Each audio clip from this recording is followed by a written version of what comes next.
উলুবাৰী ৰঙালী বিহু সন্মিলন ইতিমধ্যে সাজু হৈছে। প্ৰতি বছৰ ধৰণে এইবাৰো ব্যাপক আয়োজনেৰে আপোনালোকে সাজু হৈছে, গতিকে আজি লাইভ সূতা স্থাপন। উলুবাৰী ৰঙালী বিহু উদযাপন সমিতি এইটো 59তম আমাৰ এইবাৰ অনুষ্ঠান অনুষ্ঠিত হ'ব। আমি সৰুৰে পৰাই দেখিছোঁ, জন্মলগ্নৰে পৰাই দেখি আহিছোঁ যে এই অনুষ্ঠানটো অনুষ্ঠিত হৈ আহিছে আৰু এই অনুষ্ঠানটোৰ এটা বৈশিষ্ট্য হৈছে যে অসমৰ ঐতিহ্যক সঠিকভাৱে প্ৰকাশিত কৰিছে।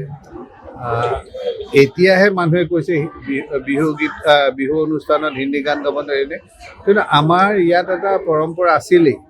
আমি স্থানীয় যিসকল প্ৰতিভা, এই স্থানীয় প্ৰতিভাবোৰক সদায় আমি ইয়াত এটা মঞ্চ দিছিলোঁ। আমাৰ এই মঞ্চৰ পৰাই গৈ বহুতো মানুহ এতিয়া ডাঙৰ ডাঙৰ গায়ক গায়িকাও হৈছে। আমাৰ কুইন বাইদেউৰ বায়েক কৃষ্ণা দাস, তেখেতসকলেও এসময়ত খুব ভাল গায়িকা আছিলে। বাইদেউ ইয়াত গাইছে। আজি বাইদেউ এটা হেৰি হৈছে, গাইছে বাইদেউ আপুনি, পুলক বেনাৰ্জী, মিতালী চৌধুৰী, এই গোটেইখিনি মানুহক আজি মই, অৰ্চনা মহন্ত, তেখেতৰ ইয়াতে মাকৰ ঘৰ আছিল। আমি এইবাৰো এটা সুস্থ পৰম্পৰাৰে সৈতে অনুষ্টুপীয়াকৈ, আমাৰ খুব ডাঙৰ বিহুতলী নহয়, আমি বহুতো লাখ লাখ টকা দি পেলাই আমি গায়ক গায়িকা মাতিব নোৱাৰোঁ, কিন্তু আমি আমাৰ যিখিনি আমাৰ ইয়াৰ স্থানীয় বাসিন্দা আছে তেখেতসকলক বিহুৰ যিটো এটা পৰম্পৰা, সেই পৰম্পৰাটো ৰক্ষা কৰাত আমি সহায় কৰিবলৈ প্ৰচেষ্টা কৰোঁ।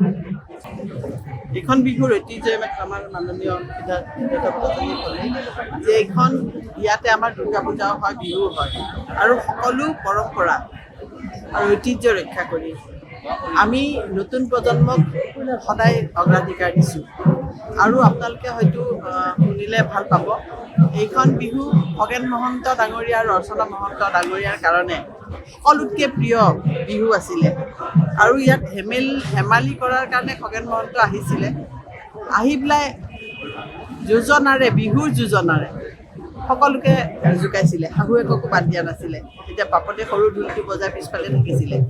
আৰু এই বিহুখনৰ লগত আজি সিদ্ধাৰ্থ ভট্টাচাৰ্যী ডাঙৰীয়াৰ দেউতা হৰিশংকৰ ভট্টাচাৰ্যই, জেঠাপতি মাতো, মোৰ দেউতা মাধৱৰাম বৰা, কেশৱৰাম বৰা, শৰৎ সিংহ, মই ফটোবিলাক এতিয়া এইবাৰ আৰু বহুত দিনৰ মূৰত পাইছোঁ। আমি এইখন বিহু ৰাতিপুৱাৰ পৰা ৰাতিলৈ থাকোঁ। মাখন দা আছিলে সাংস্কৃতিক সম্পাদক, আমাক মানে গধূলি হ'লে কৈ থাকে, তহঁতে ৰেডি হৈ থাকিবি, প্ৰক্সি মাৰিব লাগিব, আৰ্টিষ্ট কম, কোনোবা নাহিলে প্ৰক্সি মাৰোঁ। সেই আচলতে সেই ভাল দিনবোৰ, খুব সুন্দৰ দিন সেইবোৰ।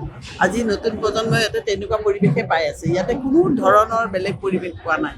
ইয়াতে লোক সংস্কৃতিৰ প্ৰতিটো জাতি জনগোষ্ঠীক অগ্ৰাধিকাৰ দিয়া হয়। আৰু বিহুথলী ঠাইটো যিমান ডাঙৰ হ'ব লাগে, আগতে ঠিকেই আছিলে, এতিয়া অকণমান সৰু হৈছে বুলি ময়ো অনুভৱ কৰোঁ। সেইকাৰণে ৰাইজক যিখিনি সুবিধা দিব লাগে আমি দিব নোৱাৰোঁ, কিন্তু ইয়াৰ পৰম্পৰাটো আমি ৰক্ষা কৰি আছোঁ। আৰু ভৱিষ্যতেও এই পৰম্পৰাটো আমাৰ গোটেই উলুবাৰীবাসী ইয়াৰ লগত জড়িত হৈ থাকে। এইটোৱে আমাৰ এটা খুব ডাঙৰ কথা যে বিহুতলী বহুত ডাঙৰ বিহু হৈছিলে, এতিয়া সেই বিহুতলীবিলাকৰ অৱস্থা আমি দেখিছোঁ। আগৰ সেই পৰম্পৰাটো তেওঁলোকে ৰখিব, কিন্তু আমাৰ বিহুতলীৰ পৰম্পৰাটো অতীজৰ পৰা যেনেকৈ আছিলে এতিয়াও তেনেকৈ আছে।